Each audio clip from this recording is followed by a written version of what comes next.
One of the most important beliefs that people have about politicians is that politicians do whatever polls tell them to do.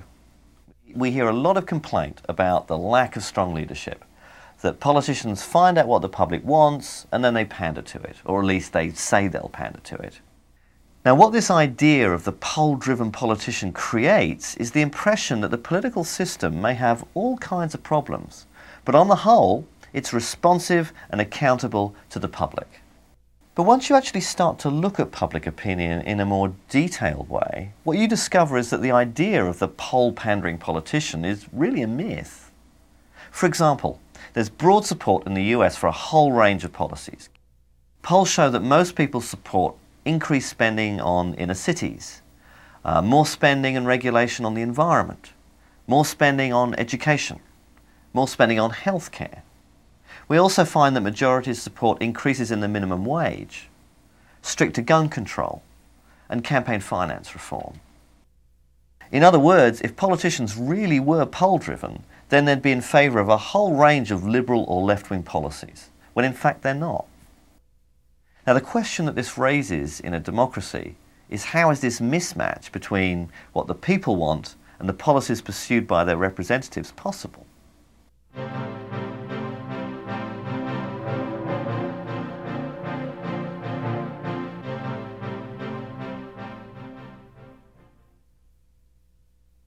So, how do we explain this contradiction between the myth that politicians reflect the public and the reality that on most economic issues they actually ignore public opinion?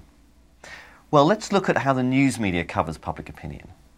When the media report on polls, what they're actually doing is telling a story about what public opinion is rather than just reflecting it. They're constructing how we understand public opinion. And the news media have a lot of power here because they choose what questions to ask and what questions not to ask. Ordinary people's opinions usually only count in as much as they respond to that conversation.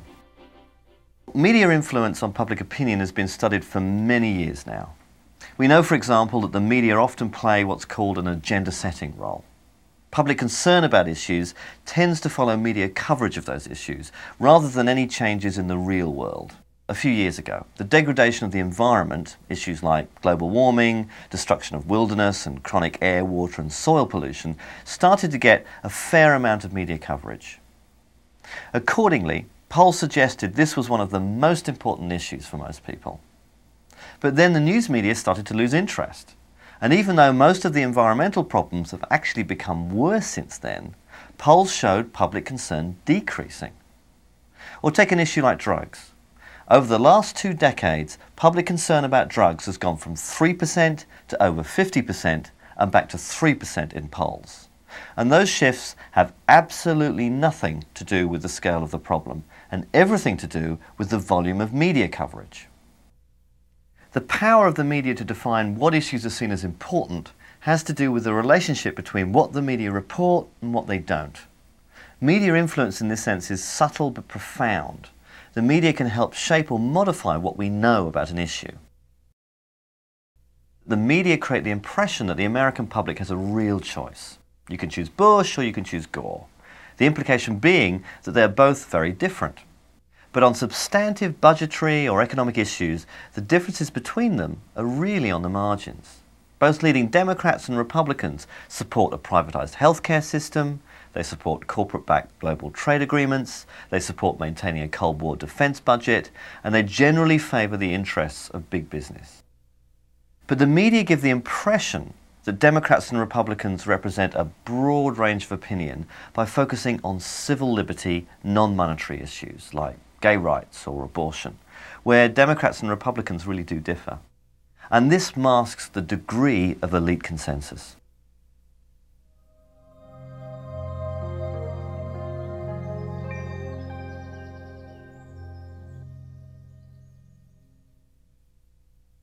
It's interesting to look back and see what people thought polls would be used for when they were first being developed.